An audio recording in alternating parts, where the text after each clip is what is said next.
Heading क्या है अपनी? मेडाइवल हिस्ट्री, मध्यकालीन इतिहास।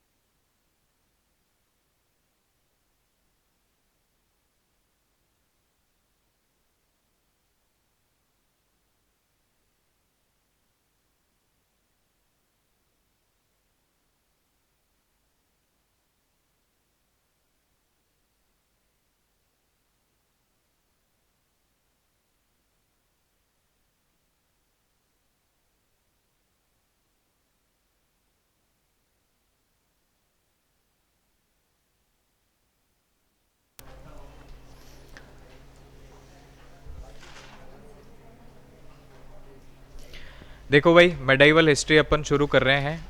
अब इसके रीज़न से एग्जैक्टली अपन स्टार्ट करेंगे कि मेडाइवल हिस्ट्री कहाँ से स्टार्ट होती है।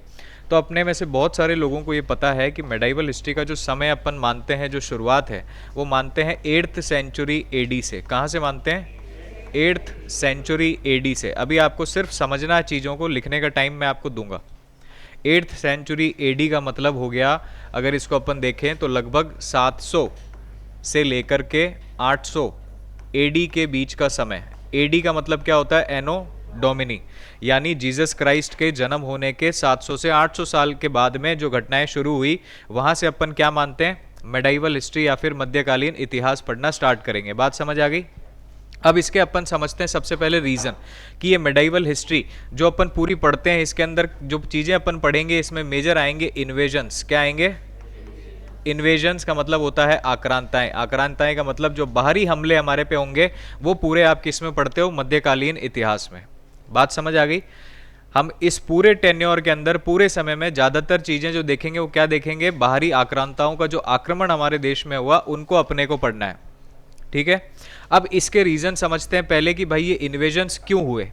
अब आपको मैं एक सिंपल चीज़ समझाता हूँ। जैसे जिन लोगों ने एंशियंट हिस्ट्री पढ़ी है, उनको एक राजा का नाम याद आएगा। देखो, वैसे तो मेरी राइटिंग, ये ड्राइंग बहुत ही अच्छी है, लेकिन आप थोड़ा बहुत यूँ समझ लेना कि ये अपना इंडिया वाला पार्ट है।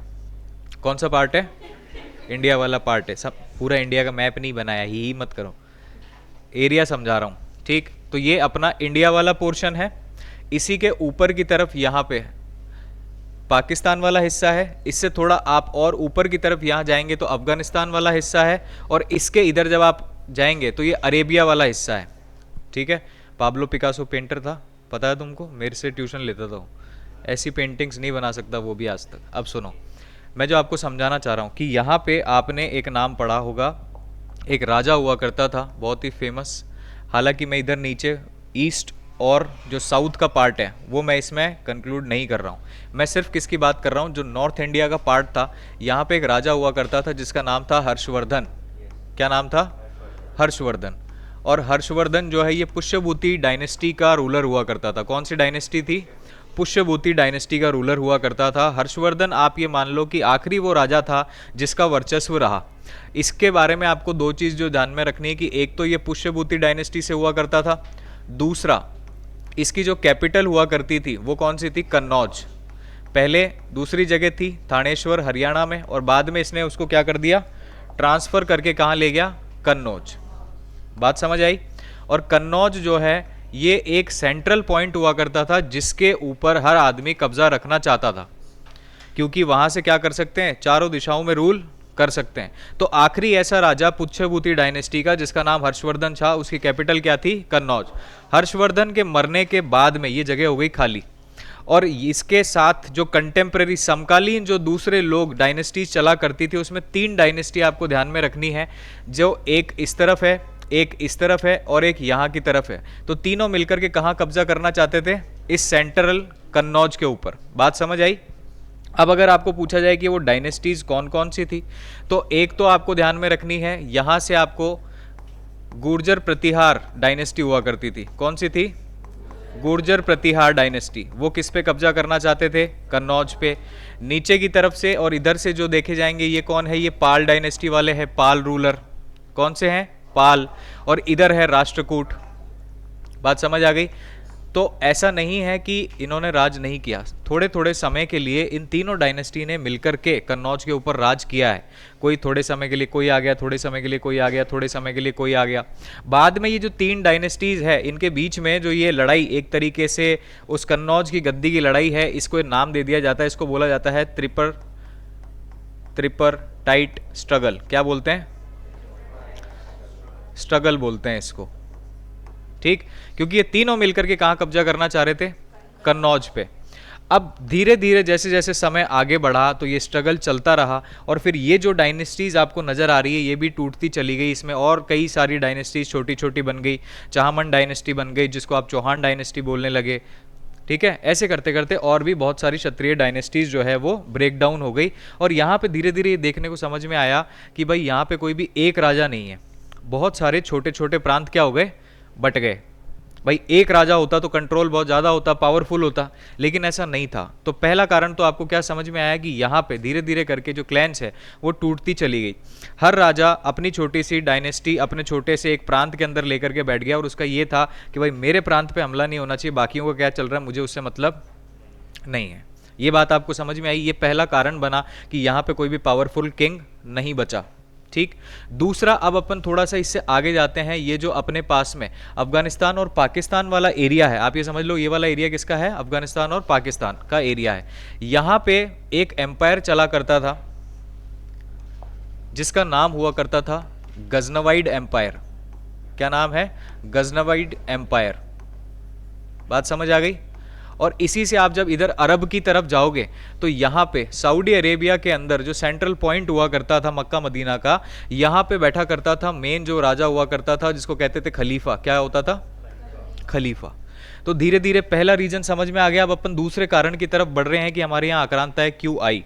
उसके अंदर एक ये गजनवाइड एम्पायर था, और इसी गजनवाइड एम्पायर के ऊपर यानी कि ऊपर की तरफ अफगानिस्तान से थोड़ा ऊपर आप देखोगे तो यहाँ कॉर्नर पॉइंट में यहां पे एक और डायनेस्टी थी जिसका नाम था घुरिड एम्पायर। क्या नाम है? घुरिड एम्पायर। बात समझ आ गई? मेन ये लोग चाहते थे कि अगर हमें व्यापार करना है, हमें हमारी चीजों को और एक्सपेंड करना है, तो हमें पैसे की जरूरत है। अगर हमें खलीफा की गद्दी पे बैठना है, कहां बैठना है? खलीफा की गद्दी पे। ये लोग सारे कहां बैठना चाहते थे? खलीफा की गद्दी पे। बात समझ आई? खलीफा की गद्दी पे जो इंसान बैठ जाएगा तो वो इस्लाम का धर्म प्रचारक हो गया, बड़ा हो गया, और ये मेंटेन, आप ये मान लो कि यहाँ भी उसका राज, यहाँ भी उसका राज, ऊपर भी उसका राज, और यहाँ से व्यापार अच्छे से कर पाएगा। तो पावर के लिए इन लोगों का ये था कि भाई अब हम अपना जो किंगडम है उसको और क्या करेंगे? एक्सपेंड करेंगे। बात समझ आ गई? अब यहाँ पे जो खलीफा था, इससे पहले आपको समझना पड़ेगा इस्लाम के बारे में, फिर मैं आपको समझाऊंगा गजनवाइड एम्पायर के बारे में, फिर मैं आपको बताऊंगा घुरिड एम्पायर। हुआ क्या था कि जैसे आपने जैनिज्म बुद्धिज्म पढ़ा होगा, तो बुद्धिज्म जो है ये घुरिड एम्पायर के जो लोग थे शुरुआत में क्या थे? बुद्धिस्ट लोग थे। कैसे लोग थे? बुद्धिस्ट लोग थे। यहां तक कहानी समझ में आई?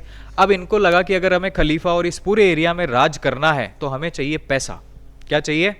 क्योंकि ये तो कंगाल थे, इन भिखमंगों के पास तो कुछ था नहीं, तो इनको लगा कि पैसा कहाँ है। तो फिर पता चला पैसा यहाँ है, इधर जाना पड़ेगा, यहाँ से लूटेंगे। यहाँ राज नहीं करेंगे, यहाँ से सिर्फ लूटेंगे, और लूट करके ला करके कहाँ लगाएंगे? यहाँ लगाएंगे, और यहाँ पे राज करेंगे, अपनी सल्तनत यहाँ पे चलाएंगे। बात समझ आ गई? अब थोड़ा सा वापस पीछे चलते हैं। अब यहाँ पे मैंने बोला बात हो रही है 8th सेंचुरी में जो चीज़ें आक्रमण स्टार्ट होंगे, यानी चीज़ें इसके पहले शुरू हो गई थी। जो ये प्लानिंग प्लॉटिंग है कि आक्रमण तो बाद में होगा ना, पहले जो सारी प्लानिंग हुई है वो तो इसके पीछे से हुई है।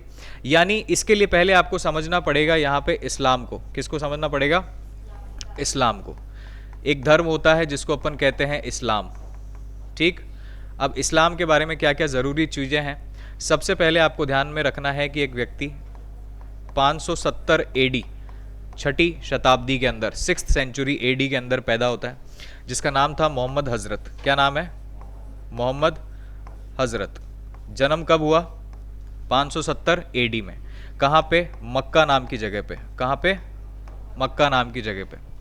मक्का के अंदर जन्म होता है, और 622 AD के अंदर इनको मिलता है एनलाइटमेंट। क्या मिलता है? एनलाइटमेंट। एनलाइटमेंट का मतलब आप जानते हैं, ज्ञान की प्राप्ति। कहाँ हुई थी? हीरा केव के अंदर एक गुफा थी मक्का के अंदर, जिसका नाम क्या है? हीरा केव। और 632 एडी के अंदर इनकी मृत्यु हो जाती है। कहाँ पे? मदीना में। कहाँ हो जाती है? मदीना में। एक व्यक्ति जिन्होंने एक धर्म की शुरुआत करी, नाम क्या है? मोहम्मद हजरत साहब। मक्का में जन्म हुआ। ज्ञान की प्राप्ति कहाँ हुई? हीरा गुफा में। एनलाइटमेंट कब? 622 एडी में। और 632 में इनकी मृत्यु हो जाती है। अब आप जानते हो कि जब भी कोई धर्म गुरु हो गया, चाहे आप जैनिज्म में देखो, बुद्धिज्म में देखो, हर जगह दो दो हिस्सों में बढ़ जाते हैं। जैनिज्म भी बढ़ गया, बुद्धिज्म भी बटा, ये भी बटेंगे। क्यों? क्योंकि बात अंत में जाकर के एक ही आएगी कि ये हमारे आखिरी गुरु थे। मोहम्मद हजरत साहब का कहना था कि भाई मुझे अल्लाह ने कुछ संदेश वाहक बना करके दुनिया में भेजा, मैंने वो किताब के थ्रू आपको समझा दिया, अब मैं तो इस दुनिया से जा रहा हूँ। अब उन्होंने ये नहीं बताया कि मेरे बाद क्या कोई गुरु बनेगा या मैं ही आखिरी रहूँगा। बात समझ आ गई? तो यहाँ से फिर एक फिलोसॉफी सामने आई। इन्होंने कहा कि जो कुरान है, क्या है? कुरान, ये क्या है? रिलीजियस बुक है, जिसको अल्लाह ने मोहम्मद हजरत साहब को जो ज्ञान था वो बताया, और मोहम्मद हजरत साहब ने उसको उस किताब में उतार दिया। ठीक, यानी ये इनकी क्या हो गई? रिलीजियस बुक हो गई। अब जब इनकी मृत्यु हो गई तो यहाँ से जो इस्लाम है ये दो हिस्सों में बटा। और ये किस तरीके से बटा कि एक तरफ तो इनके सन इन लॉ थे। किसके? मोहम्मद हजरत साहब के क्या थे? सन इन लॉ, जिनका नाम क्या था? अली। क्या था? अली। और एक तरफ इनका शिष्य हुआ करता था जिसका नाम था अबू बकर। क्या नाम है? अबू बकर। कुछ लोगों ने कहा कि भाई अब हजरत साहब तो चले गए, तो इनके आगे गद्दी पे बैठेंगे कौन? तो किसी ने कहा कि जो इनके जेनेटिकल यानी एक तरीके से दामाद है वही इनके गद्दी पे बैठेंगे और वही आगे धर्म के प्रचारक बनेंगे। बात समझ आ गई? तो जिन्होंने कहा कि सन इन लॉ जो है यही धर्म के प्रचारक रहेंगे, हम तो इन्हीं के साथ आगे बढ़ेंगे, ये बन गए शिया मुस्लिम। कौन से बन गए? शिया मुस्लिम। और जो अबू बकर के साथ रहे ये बन गए सुन्नी मुस्लिम। कौन से बन गए? सुन्नी मुस्लिम। डिवीजन समझ में आ गया? सिर्फ गद्दी पे बैठने के लिए, उनके ज्ञान को उसको आगे बढ़ाने के लिए डिवीजन हो गया। एक बन गए शिया मुसलमान, दूसरे बन गए सुन्नी मुसलमान। ये जो अली है दामाद जो इनके थे, इनका एक बेटा हुआ करता था जिसका नाम था हुसैन। क्या नाम था? हुसैन।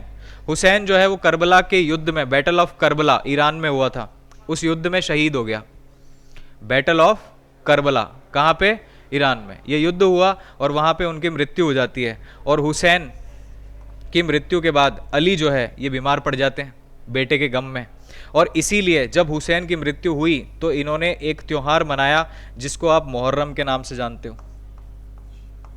क्या जानते हो? जिसमें ये अपना ग्रीफ, पेन, सोरो दिखाते हैं, दुख जताते हैं। और ये जब मुहर्रम का त्योहार होता है, जब वो जुलूस निकलता है तो ये चिल्लाते हैं या हुसैन। याद आ गया? तो वो जो ताजिया की सवारी निकलती है वो एक्चुअल में डेड बॉडी होती है किसकी? हुसैन की।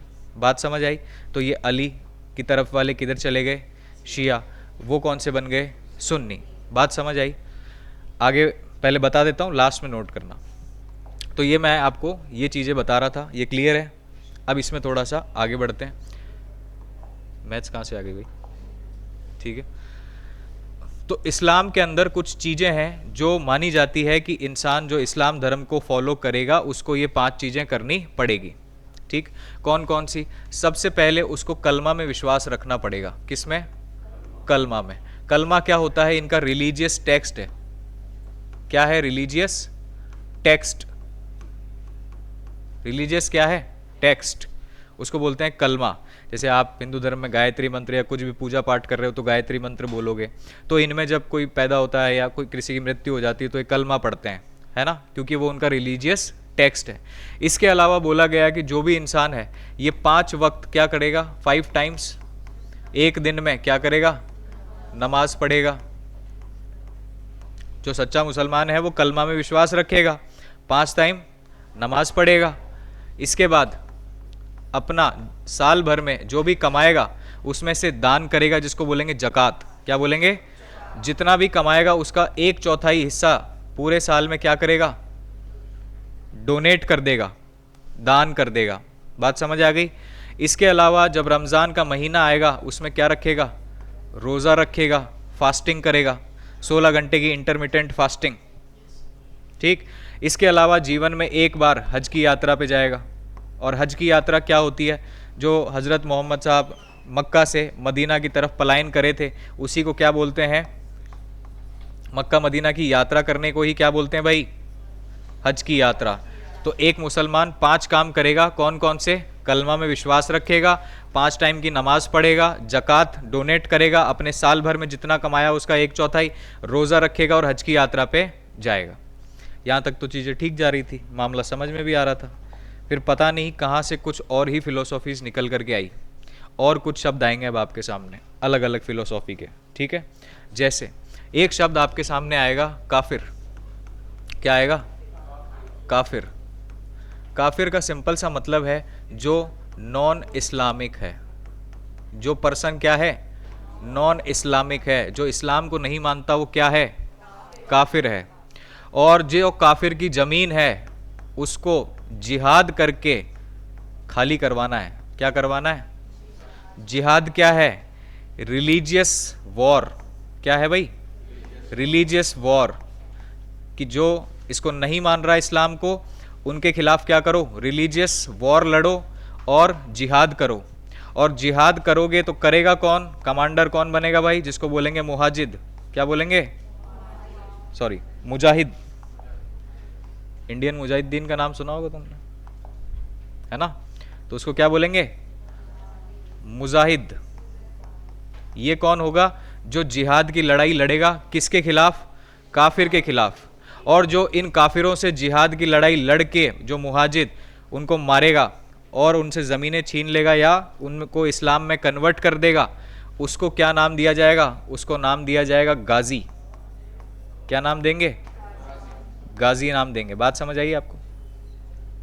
फिर ये सही तरीके से अपनाने वाली फिलॉसफी, वो थोड़ा सा एक्सट्रीम लेवल की फ़िलोसॉफ़ी।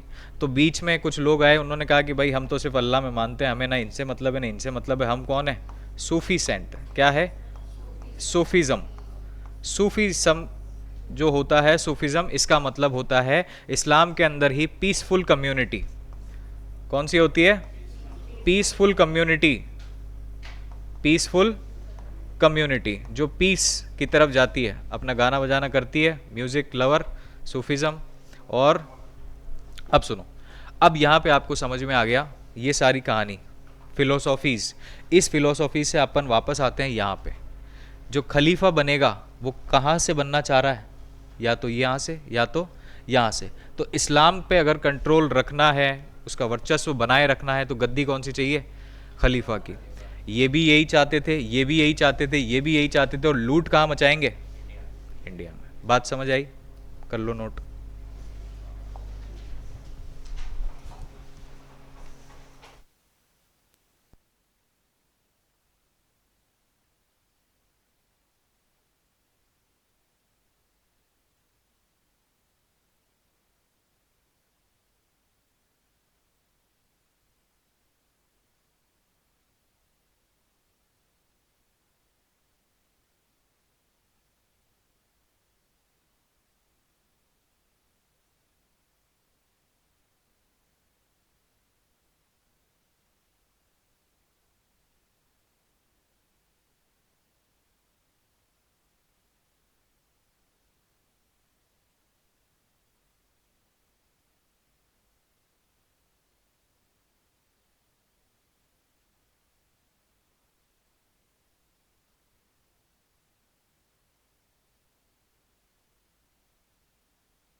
दुनिया में जितने भी धर्म है ना, जो मूर्ति पूजा में नहीं मानते, उन सभी की कोई ना कोई किताब है ना।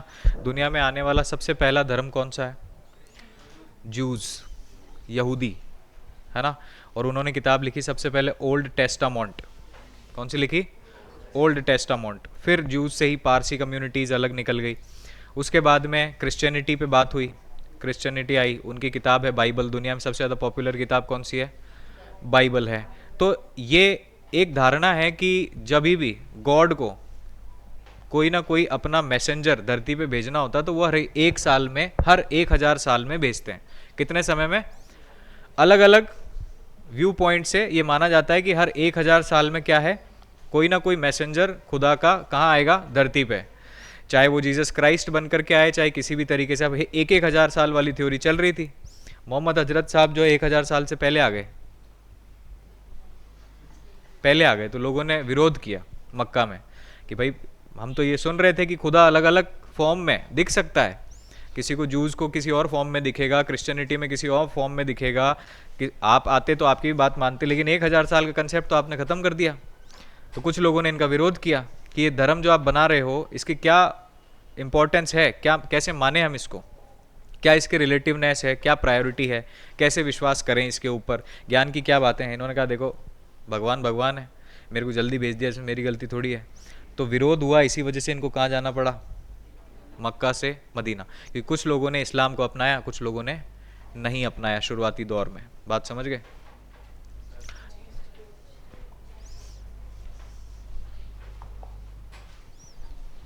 हाँ जी।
कि भाई इस्लाम धर्म की शुरुआत हुई, जिसकी वजह से इन्वेजन्स, उसके बाद में अलग अलग फिलोसॉफीज़ की वजह से, क्योंकि कोई भी धर्म गलत नहीं सिखा रहा है, वो तो अपनी अपनी मानसिकता है, कौन क्या कर रहा है, ठीक है। चलो अब इसमें बढ़ते हैं आगे। अब हम समझेंगे कि भाई सबसे पहले हमारे देश में आक्रमण किया किसने। अब जो अपन मेडाइवल हिस्ट्री पढ़ रहे हैं, सुन लो ध्यान से, अब जो अपन मेडाइवल हिस्ट्री पढ़ रहे हैं इसमें एक फेज आता है, इसमें एक फेज आता है जिसको कहते हैं अपन early medieval period, early medieval period, ठीक। और ये कहाँ से लेके कहाँ तक चलेगा, ये चलेगा 712 से लेकर के 1206 एडी तक के लिए, ठीक।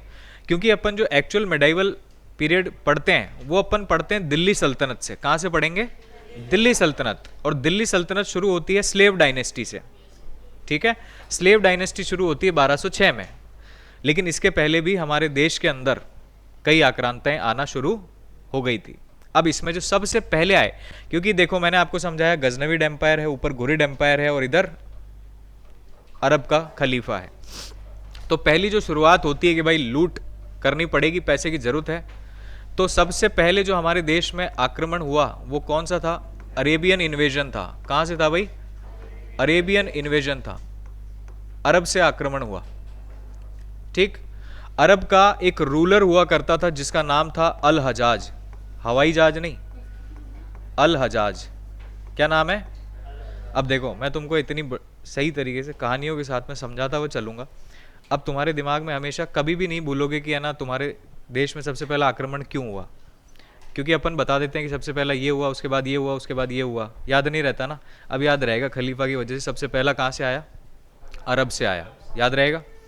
अब इसमें कई सारी चीज़ें अभी ऐसी आएगी जिसको सुनने के बाद में शायद आपका खून भी खोलेगा, ठीक है, लेकिन भावुक नहीं होना है, समझ गए ना। अपन पढ़ने आए हैं, अपने को कोई आक्रांता नहीं बनना है, बात समझ गए। कई सारी चीज़ें ऐसी आएगी जो आपको समझ में आएगी और धीरे धीरे आपको पता चलेगा कि कैसे कैसी चीज़ें बाद में होना, घटित होना देश में स्टार्ट हुई। तो सबसे पहले हवाई जहाज, सॉरी अल हजाज जी, ये क्या थे, रूलर थे, कहाँ के, अरेबिया के। बात समझ गए आप।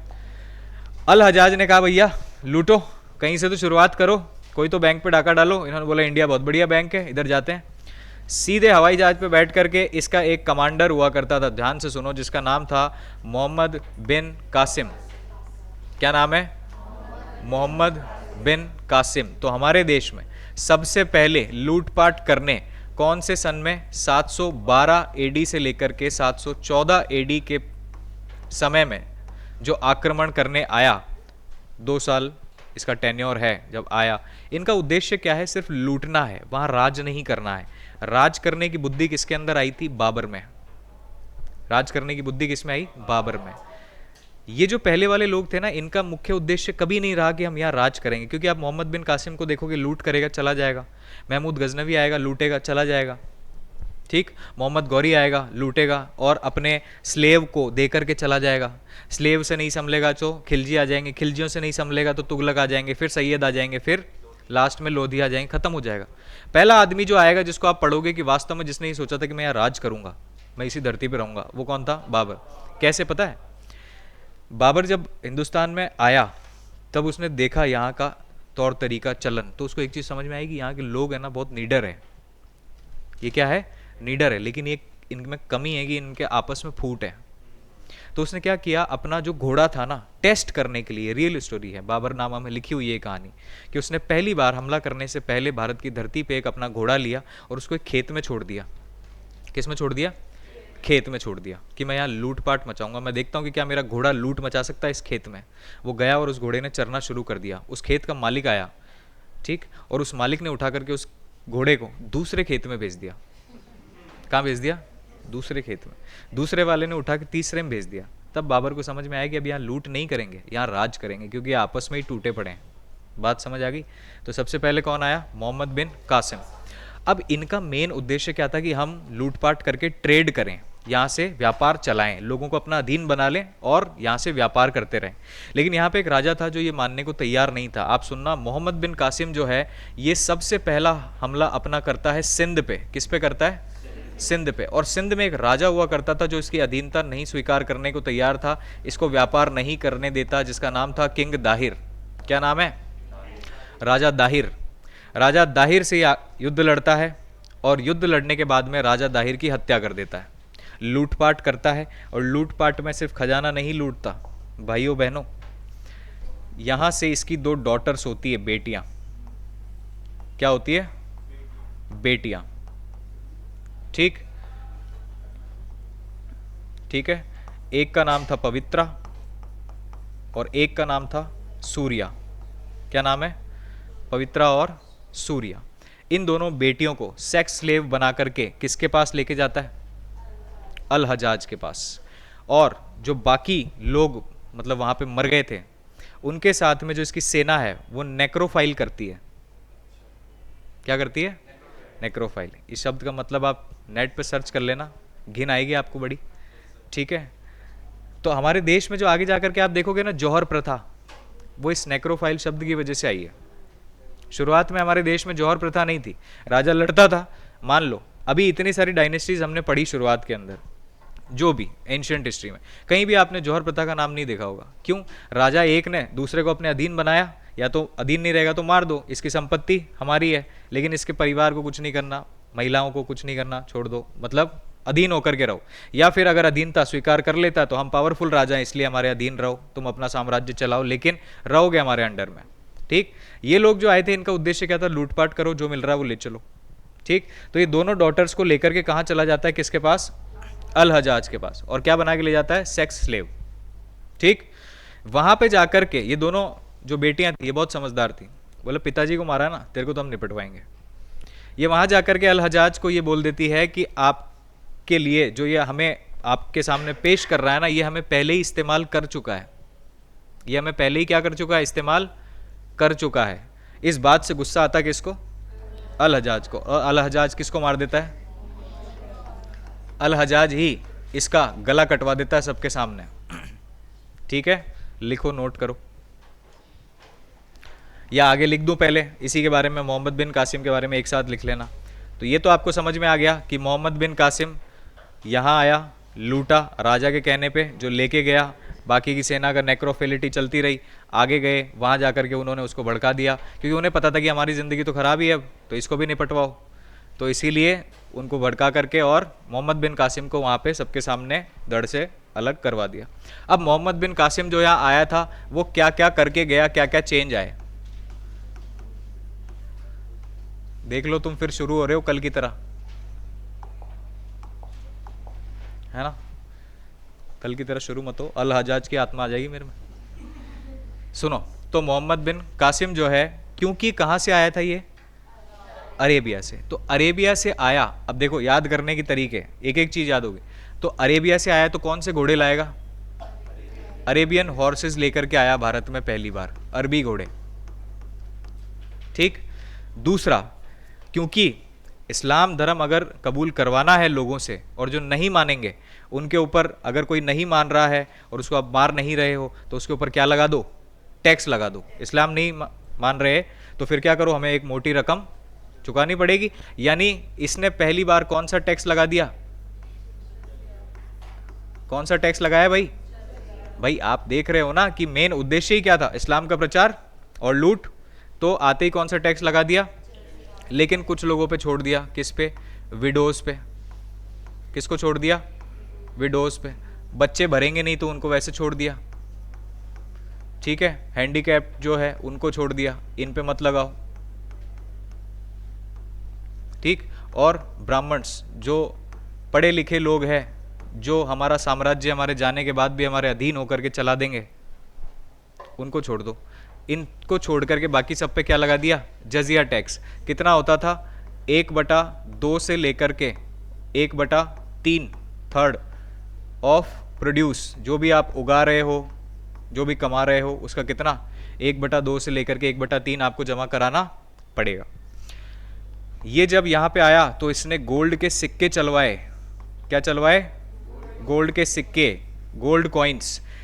इसके बारे में ध्यान रखना है, इन सिक्कों का नाम हुआ करता था दिरहम। कौन से सिक्के हैं? जो आज प्रेजेंट में किस देश की करेंसी है? यूएई की।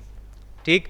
इसके अलावा एटलस, जब ये भारत में आया तो एटलस जो होता है, आप जानते हो ना एटलस क्या होती है, इस पे रूट्स, सारा ज्योग्राफिकल इंडिकेशन, डायग्राम्स दिए होते हैं, वैसा चित्रण भारत में पहली बार कोई लेकर के आया हो ढूंढता ढूंढता तो वो यही आदमी था। दूसरा, ये एक शब्द लेके आया जिसका मतलब था मौसूम। क्या है? मौसूम। उसी को आज आप मॉनसून कहते हो। मौसम के बारे में क्या कहते हो? मॉनसून। बात समझ आई? ये सारी चीज़ें भारत के अंदर किसने करी? मोहम्मद बिन कासिम ने। जब ये यहाँ आया तो इसने देखा कि यहाँ की किताबें बड़ी बढ़िया है। दो किताब मिली इसको। एक तो इसको मिल गई चरक संहिता। क्या मिल गई? चरक संहिता। इसको इसने ट्रांसलेट करवाया अरबी में। और एक किताब इसको मिली पंचतंत्र। क्या किताब का नाम था? पंचतंत्र। उसको भी इसने ट्रांसलेट करवाया। और ट्रांसलेट करने के बाद में सवाल पूछा था एग्जामिनर ने आपसे कि इस पंचतंत्र का नाम इसने बदल दिया था। इसका नाम क्या था? कलीला व दिमना। क्या नाम है? कलीला व दिमना। लिखो फटाफट।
लड़कियों का तो मामला फिर भी ठीक दिख रहा है, अलग अलग पेन से लिख करके चलो काम चल रहा है। हमारे तो 2 रुपए वाला पेन लेके आए भाई साहब।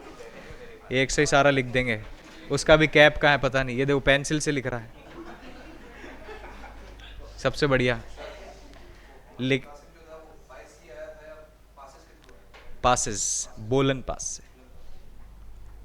कैसे आएगा, बाइक से आएगा? पहले क्या बोला था? बोलन पास, बोलन बोलन बोलन पास, सिंध जो है बोलन पास के पास में, तो वहीं से आएगा। लिख लिया, आगे बढ़े। अब मैं आपको वापस थोड़ा सा पीछे लेके जाता हूँ। ये देखो कहाँ गई जगह, ये रही। मैप कहाँ है हमारा इंटरनेशनल लेवल का, ये रहा। देखो मैंने आपको कहा कि पहले तो इधर से आ गए अरेबिया से। अब ये जो गुरिड वाले हैं ना, ये कैसे थे? ये बुद्धिज़्म वाले लोग थे। कैसे थे?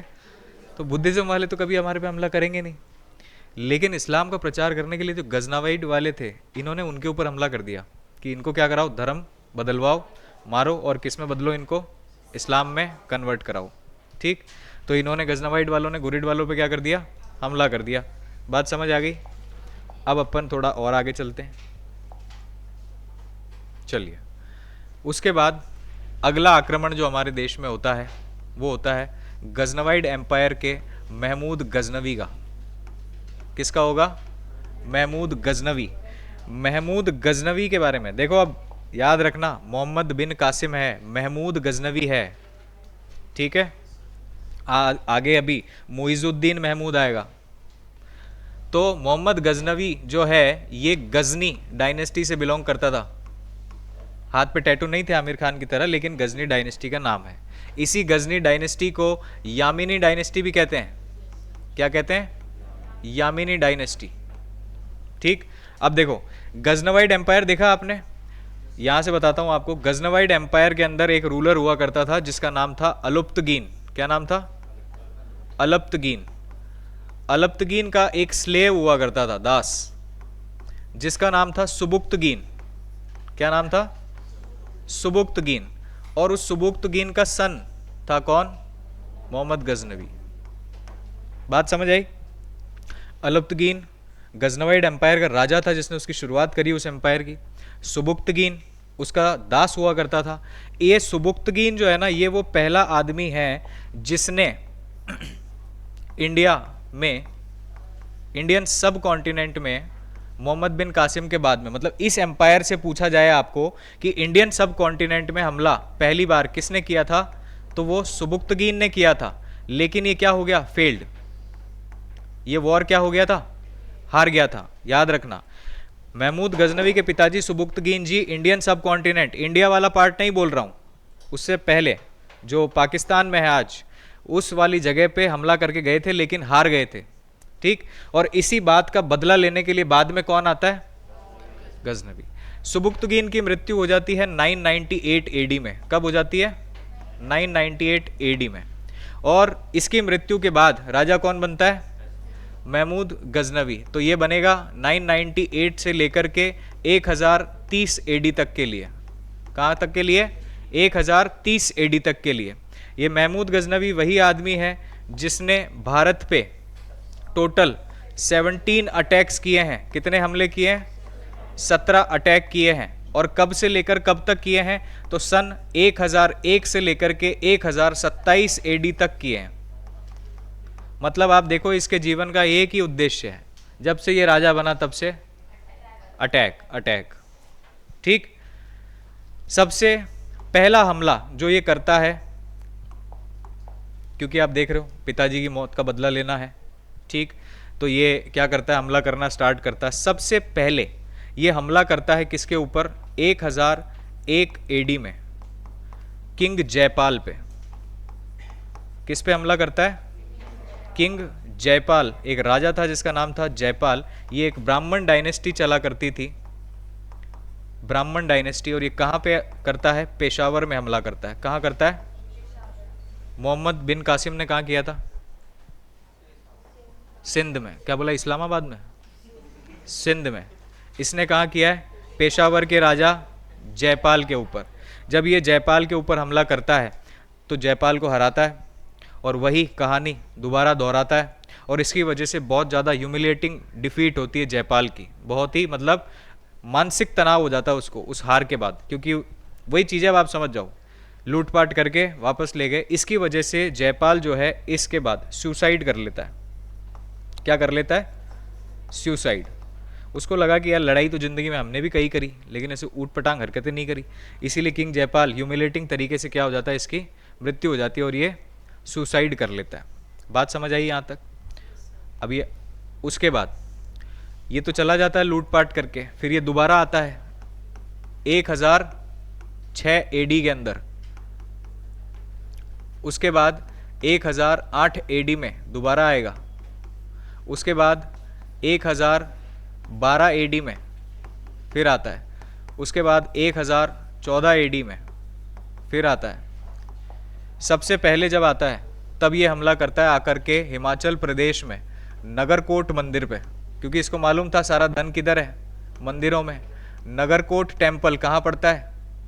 हिमाचल प्रदेश में, वहाँ पे हमला करता है।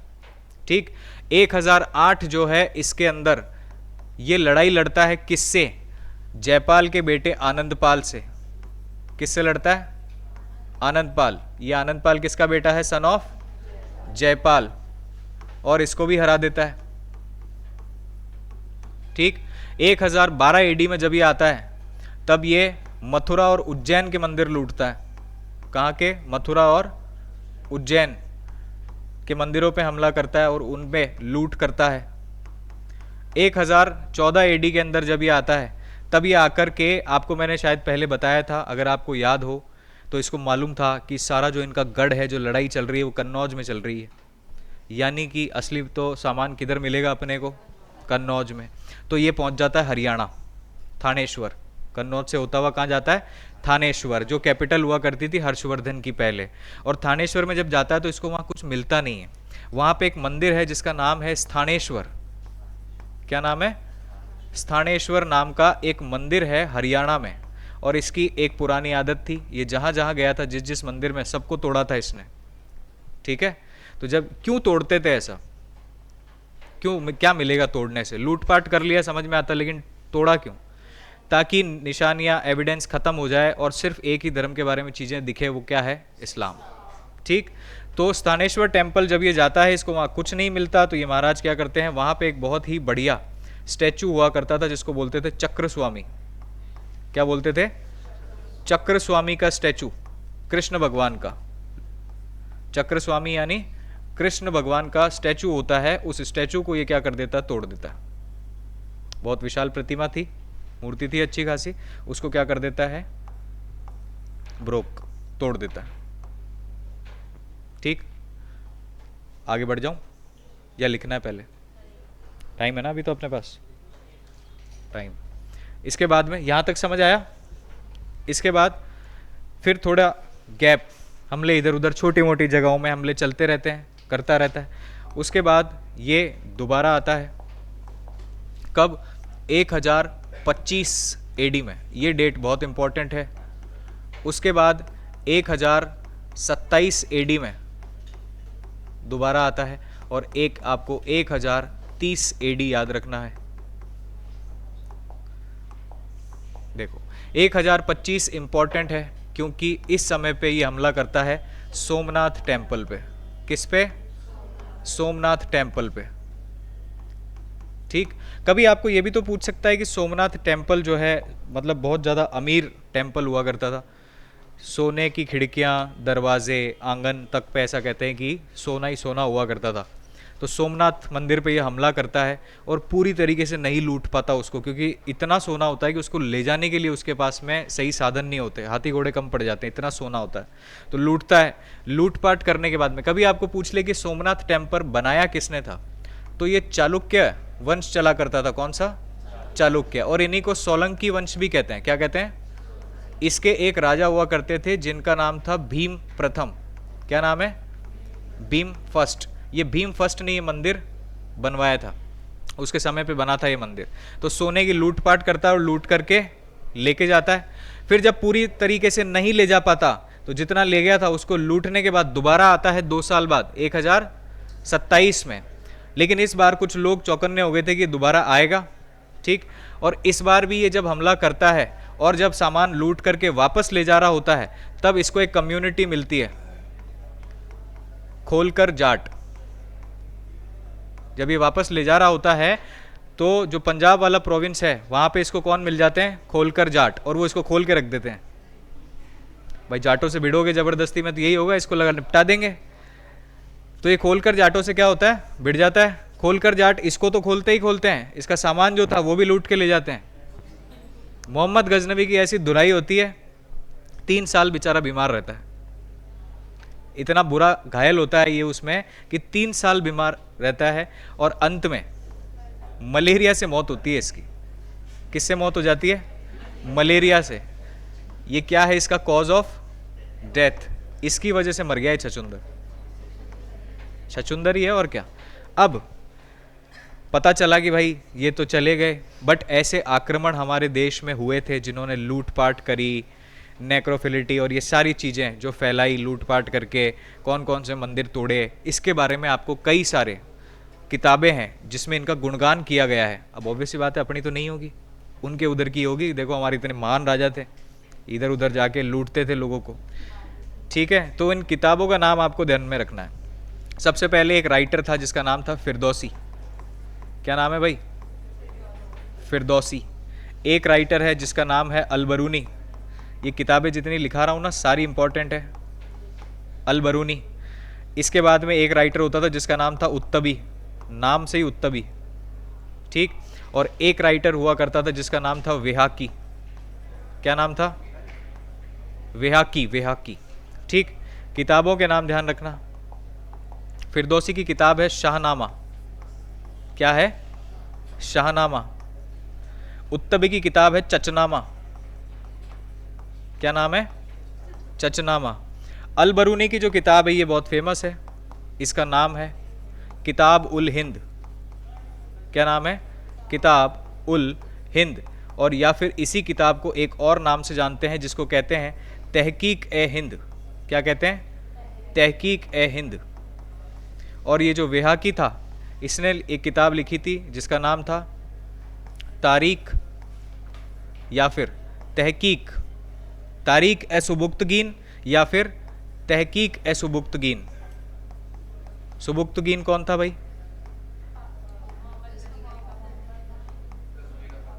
यस, लिखो, पीछे करना है और पीछे, ये लो।